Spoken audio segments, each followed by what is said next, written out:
Assalamualaikum warahmatullahi wabarakatuh. Selamat sore sahabat BKM FM dimanapun Anda berada. Senang banget di hari ini kembali menemani Anda lewat CRI Senandung Nasyid dan Berita Islami edisi siar di hari Sabtu akhir pekan gelaran ke-13 Mei 2023. Iya, di hari Sabtu kita hadirkan narasumber untuk menambah wawasan kita, terutama ngebahas tentang kitab Nasha'ihul Ibad karangan dari Imam Ibnu Hajar Al-Asqalani bersama Ustadz Susilo Utomo. Assalamualaikum Ustadz. Waalaikumsalam warahmatullahi Mbak Ocha. Sehat Tat ya? Alhamdulillah. Oke, baik sahabat BKM FM, kali ini makalah ketiga Ustadz ya?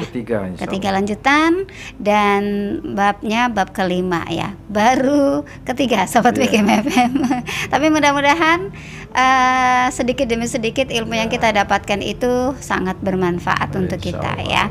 Baik, kami juga mengundang Anda sahabat BKM FM lewat telepon 0735481800 atau juga WA 081172411800. Langsung saja kita akan kaji apa saja poin-poin yang ada di bab kelima, terutama makalah ketiga bersama Ustadz Susilo. Silakan Ustadz. Terima kasih Mbak Ocha. Jazallah Sayyidana Muhammadan kharang jazallah Sayyidana Muhammadan wa alu. Assalamualaikum warahmatullahi wabarakatuh. Waalaikumsalam warahmatullahi wabarakatuh. Alhamdulillahil qail fi kitabihil karim. A'udzu billahi minasyaitonir rajim. La in syakartum la azidannakum wa la in kafartum inna adzabi lasyadid. Wassalatu wassalamu ala sayyidina Muhammadinil qail. Man nasiya sholata alayya nasiya tariqal jannah wa ala alihi wa ashabihi wa mawalah la haula wala quwata illa billah wa ba'du. Kaum muslimin dan muslimat pendengar Radio BKM sejangkau siar ya, insyaallah sore ini kita semua diberkahi Allah dengan berkah umur, ilmu yang manfaat insyaallah. Baik, seperti biasa kita akan baca Al-Fatihah satu ulang agar ilmu kita muwasalah juga bermanfaat dan juga nanti bisa menjadikan bekal hidup kita, dan pada akhirnya kita akan dipilih oleh Allah sebagai hamba yang mukmin yang pada akhirnya disiapkan dengan surga Jannatun Naim. Al-hadini as-salih wal fadil kitab wa ala kulli manaubi salafuna salihun ajarakumullah. Al-Fatihah. A'udzubillahi minasyaitonir rajim. Bismillahirrahmanirrahim. Alhamdulillahirabbil alamin arrahmanirrahim maliki yaumiddin. Iyyaka na'budu wa iyyaka nasta'in ihdinas siratal mustaqim siratal ladzina an'amta 'alaihim ghairil maghdubi 'alaihim waladdallin. Baik pendengar BKM dimanapun Anda berada, barangkali memang ini panjang dan syarahnya juga panjang, beberapa ayat dan juga hadis diketengahkan untuk mensyarah makalah yang ketiga ini. Al-maqalah ats-tsalitsah, qala Nabi alaihi salam, berkata Nabi alaihi salam, la yu'tillahu li ahadin khamsan illa wa qad a'adda lahu khamsan ukhra. Tidaklah Allah memberikan kepada seorang 5 hal kecuali Allah telah menyiapkan baginya 5 hal. Artinya pendengar DBKM dimanapun Anda berada, pada makalah yang ketiga ini Allah tidak akan memberikan 5 kesempatan kecuali sebenarnya Allah itu sudah menyiapkan 5 yang lainnya, dan semuanya sama-sama baik. Yang pertama, la yu'tihi asyukra illa wa qad adda lahu ziyadah. Tidaklah Allah akan memberikan kepada seseorang rasa syukur kecuali Allah telah menyiapkan untuknya tambahan. Maka sampai yang saya baca tadi ayat la in syakartum la azidannakum wa la in kafartum inna adzabi lasyadid. La in syakartum itu adalah kalimat mu'allaqah namanya. Jika kalian bersyukur, berarti kalau nggak bersyukur nggak ditambah. Itu namanya kalimat al-mu'allaqah. Jadi kalimat yang digantungkan. Nah, la yu'tihillah asyukra, Allah tidak akan mungkin memberikan kesempatan bisanya kita bersyukur kecuali sebenarnya Allah itu telah menyiapkan tambahan dari apa yang kita syukuri. Takdir syukur itu adalah akibat, bukan sebab. Kalau kita berbicara, Mbak, sekarang saya tanya, antara syukur dengan tambahan duluan mana, Mbak? Kayaknya tambahan deh ya. Iya. Tambahan bener, Mbak. Tapi kalau logika berpikir awam, syukur dulu baru ditambah kan? Iya. Tapi kalau kita melihat ini tidak. Justru Allah itu menambah dulu. Allah telah siapkan A'adda itu fi'lul madhi. Allah telah menyiapkan tambahannya, baru mentakdirkan hamba untuk bersyukur. Jadi syukur itu sebab apa akibat? Akibat. Tetapi kebanyakan orang berpikir syukur itu sebab. Ini bedanya mindset berpikir tasawuf, mindset berpikir tauhid dengan mindset berpikir fikih gitu loh. Kalau fikih berpikirnya ketika mau sholat kita berwudu gitu kan. Berwudu itu adalah syarat sahnya sholat. Artinya wudu dulu baru sah sholatnya. Nggak sholat dulu baru sah wudunya, tidak. Itu mindset berpikirnya sangat jauh. Bagi kita orang-orang yang sering membaca kitab-kitab tasawuf, kitab-kitab tauhid, itu sering dibolak-balik. Dan memang benar gitu loh. Benar, Allah itu memang membalik seperti itu. Takdirnya itu duluan mana? Duluan bersyukur apa duluan menambah? Duluan menambah. Allah akan menambah lalu mentakdirkan hambanya untuk bersyukur. Bukan syukur lalu kemudian ditambah, tidak. Ditambah dulu oleh Allah, baru kemudian Allah gerakkan hamba itu untuk bersyukur. Nah, bedanya begitu mendengar. Yang pertama. Kemudian yang kedua, walaupun ini sebenarnya kalau kita mau baca ya, disyukur di sini apa sih sebenarnya? Syukur nikmat gitu loh. Nikmat yang diberikan Allah kita syukuri, dan rasa syukur itu muncul karena Allah telah menyiapkan tambahannya. Kemudian yang kedua, wala yu'tihid du'a illa waqad a'adda lahul istijabah. Tidaklah Allah akan memberikan kepada seseorang kemampuan untuk berdoa kecuali Allah telah siapkan baginya istijabah. Apa istijabah? Istijabah itu ya pengabulan doa.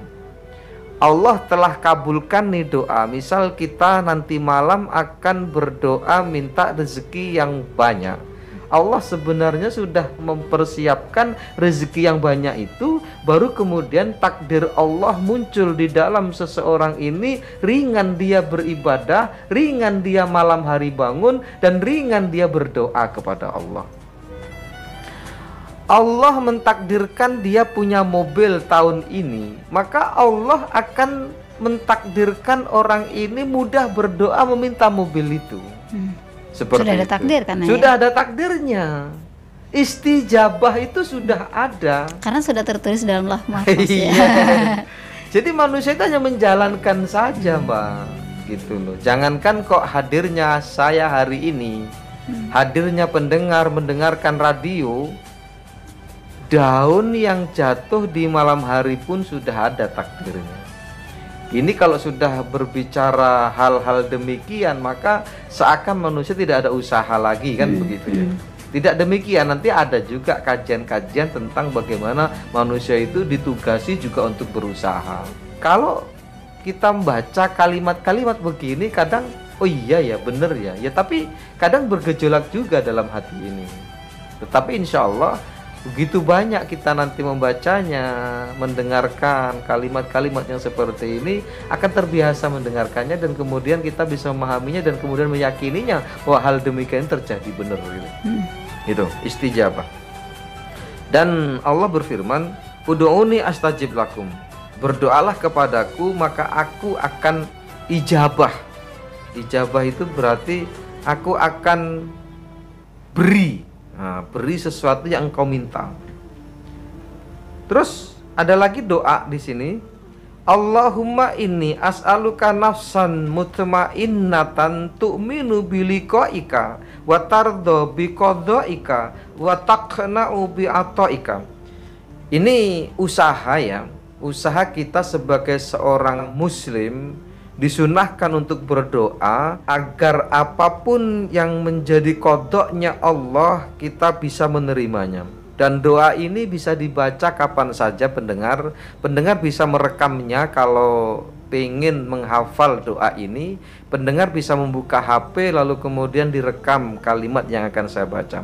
Allahumma inni as'aluka nafsan mutmainnatan tu'minu biliqaika wa tardo biqadaika wa taqna'u bi'ataika. Ya Allah, sesungguhnya aku meminta kepadamu ya Allah nafsu yang tenang, nafsul mutmainnah. Nafsul mutmainnah itu jiwa yang tenang. Jiwa yang tenang ini dapat beriman kepada perjumpaan kepadamu ya Allah. Yang mempercayai bahwa bakal ada perjumpaan itu bukan kitanya, tapi jiwa yang tenang di dalam diri kita. Wa tardha biqadaika, dan ya Allah, agar bagaimana nafsul mutmainnah yang ada dalam jiwaku itu juga ridho atas qadarmu ya Allah. Wa taqna'u bi'ataika ya Allah, dan juga jiwa yang tenang atau nafsul mutmainnah dalam diriku dapat juga qanaah. Qanaah itu puas terhadap pemberianmu.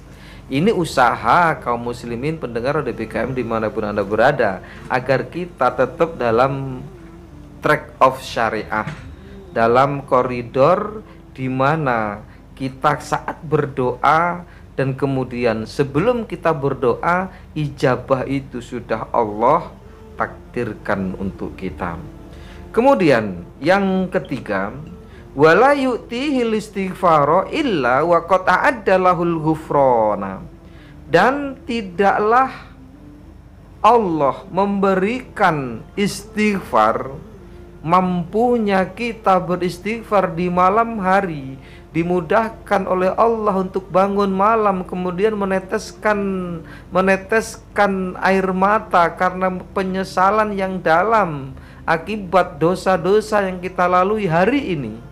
Allah mudahkan untuk bangun lalu kemudian ke sumur dengan suasana yang dingin, kemudian sholat beberapa rakaat.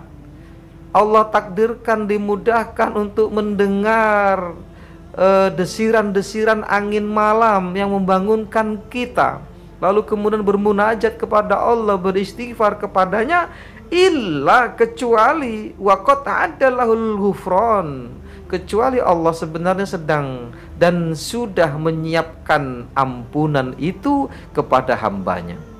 Jadi istighfar yang kita lakukan itu, sebagaimana yang saya sampaikan yang pertama tadi, adalah akibat dari Allah telah menyiapkan ampunannya. Ampunan Allah mendahului istighfar kita. Istighfar kita itu hanya sekedar tambahan atau katakanlah lipstik saja untuk menjalankan perintah istighfar. Sebenarnya Allah telah ampuni dosa kita. Qala Allah Ta'ala, istaghfiru rabbakum innahu kana ghaffara.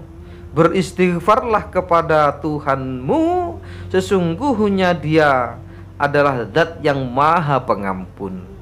Ampunan Allah yang dimaksud ghafaro itu mendahului istighfarnya orang.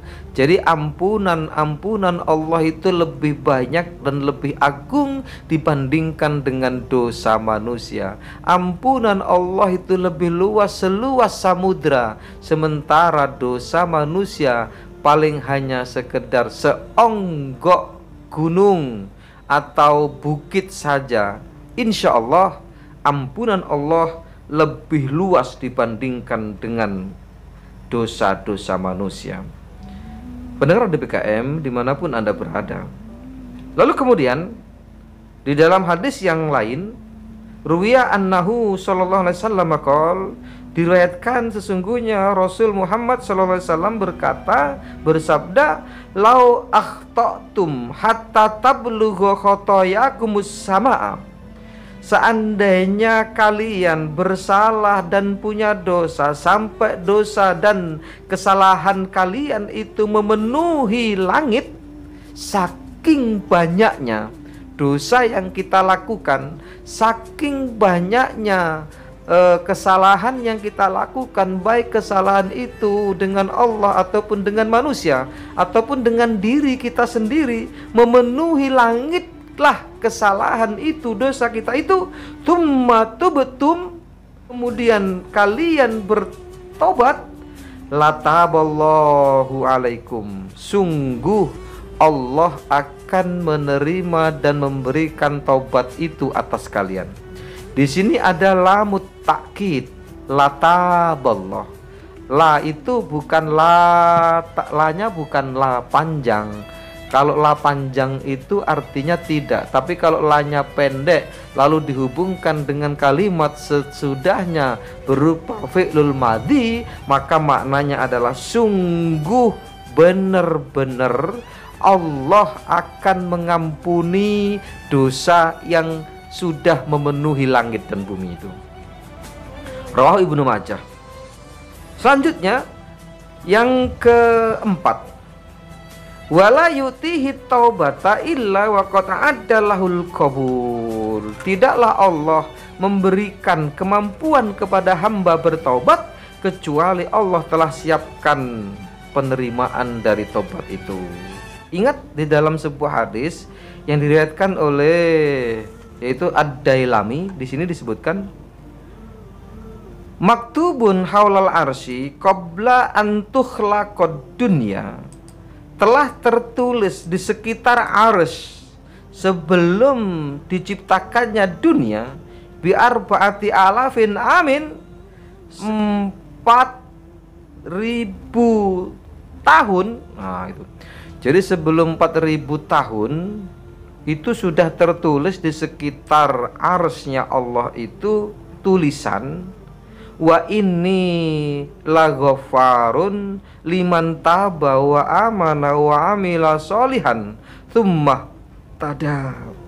Di situ disebutkan bahwa sesungguhnya aku adalah zat yang maha pengampun kepada siapa yang bertobat dan beriman serta beramal soleh sampai akhirnya dia tertunjuki untuk itu. Ini adalah sifat Allah yang melingkupi arsy-nya Allah. Dan tulisan itu muncul 4.000 tahun sebelum Allah ciptakan langit dan bumi. 4.000 tahun. 4.000 tahun di sini sih ada di sini. Bi arba'ati alaf. 4.000 tahun sebelum Allah ciptakan langit dan bumi ini, di situ sudah tertulis bahwa Allah itu Maha Pengampun.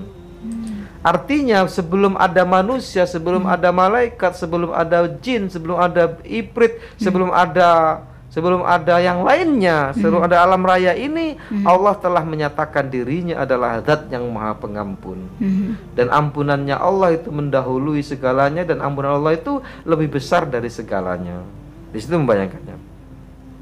Rawahu Ad-Dailami. Pendengar RBKM dimanapun Anda berada, yang terakhir adalah wala yuti shadaqah illa qad adalahu taqabbul, dan tidaklah Allah mentakdirkan kita bisa bersedekah kecuali Allah telah siapkan qabul. Qabulnya sedekah itu Masya Allah, sedekah itu bisa menolak bala. Tertolaknya bala besok itu Allah telah siapkan tertolak, tetapi hari ini kita ditakdirkan untuk bersedekah. Seperti itu, Mbak. Tertolaknya bala tahun depan barangkali karena sedekah kita hari ini. Tetapi sebenarnya Allah telah siapkan, bakal ada bala, dan itu rahasia Allah, tetapi tertolak dengan sedekah kita. Jadi tertolaknya takdir itu sudah dicatat tetapi bisa berubah karena doa dan karena sedekah, gitu. Itu. Husulul qabul ruya annahu sallallahu alaihi wasallam qol kullu mri'in fi dhilli shadaqati hatta yuqda bainan nas. Setiap manusia itu akan berada pada naungan sedekahnya. Artinya nanti pendengar DPKM dimanapun Anda berada, ada posisi di mana orang itu tidak ada naungan kecuali naungan Allah. Dan naungan Allah itu ada karena sedekahnya seseorang. Sampai kapan? Hatta yuqda bainan nas, sampai selesai manusia diadab, diselesaikan. Yang masuk surga, yang masuk neraka. Itu nanti sampai selesai itu dia tetap dalam naungan sedekahnya. Makanya sedekah itu sangat penting dan sangat penting. Dan kita lihat pendengar DBKM di mana Anda berada. Setiap amalan di dalam Islam itu selalu berbarengan dengan sedekah. Ada perintah puasa, ada perintah zakat fitrah. Kan gitu ya. Untuk menyempurnakan bahkan sampai syahrul Ramadan bainas sama wal ard. Bulan Ramadan itu maksudnya adalah amalan-amalan di bulan Ramadan, baik dia puasa atau qiyam Ramadan di malam hari berupa sholat tarawih, itu bainas sama wal ard. Dia masih menggantung antara langit dan bumi hatta tuqdo zakatul fitri, sampai ditunaikannya zakat fitrah. Coba tuh. Penting nggak zakat fitrah? Penting. Puasa tidak sempurna, qiyam lail tidak sempurna, sampai penyempurnanya adalah sedekah. Seperti itu. Itu nah. Terus ada lagi perintah haji, juga ada perintah kurban. Perintah haji itu vertikal, perintah kurban itu horizontal. Perintah haji itu vertikal untuk Allah, karena dia melaksanakan perintah Allah. Perintah kurban juga memang untuk Allah, tetapi yang memanfaatkan siapa? Manusia. Yang menerima daging manusia, fakir miskin begitu. Ada perintah sholat Jumat, ada perintah Jumat berkah, bebarengan dengan itu.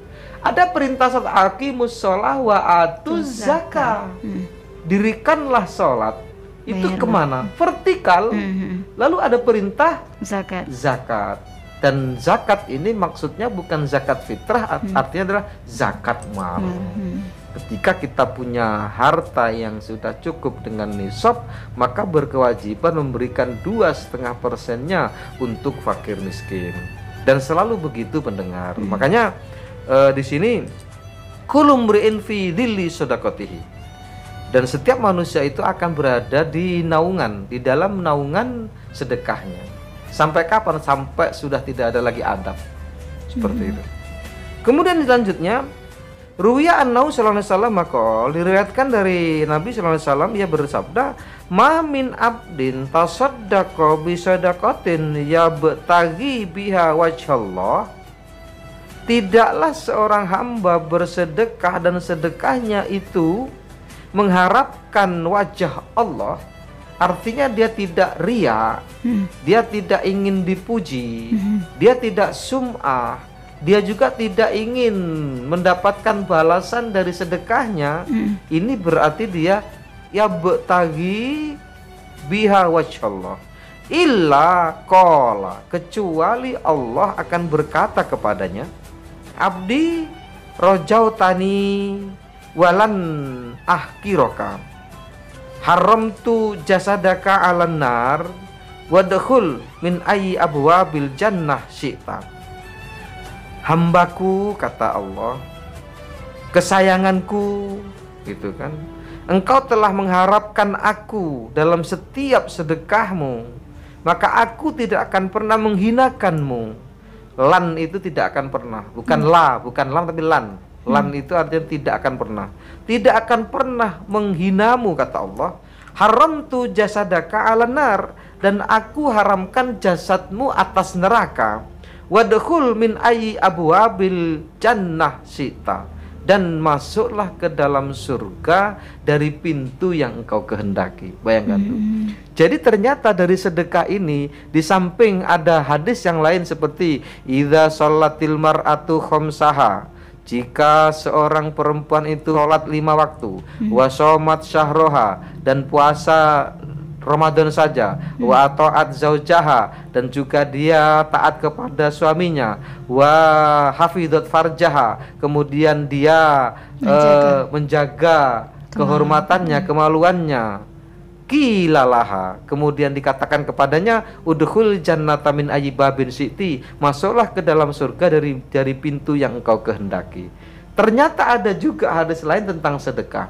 Kalau di situ menggambarkan ketaatan seorang istri kepada suami, itu ada prioritas baginya untuk masuk surga dari pintu mana saja. Ternyata di sini ada juga orang yang bersedekah, dan sedekahnya itu hanya mengharapkan wajah Allah saja, tidak mengharapkan yang lain, maka prioritasnya dia dikasih keunggulan untuk masuk ke dalam surga dari pintu mana saja yang ia kehendaki, dan jasadnya diharamkan atas neraka. Seperti itu Mbak, insya Allah. Habis Mbak, insya Allah. Ini ada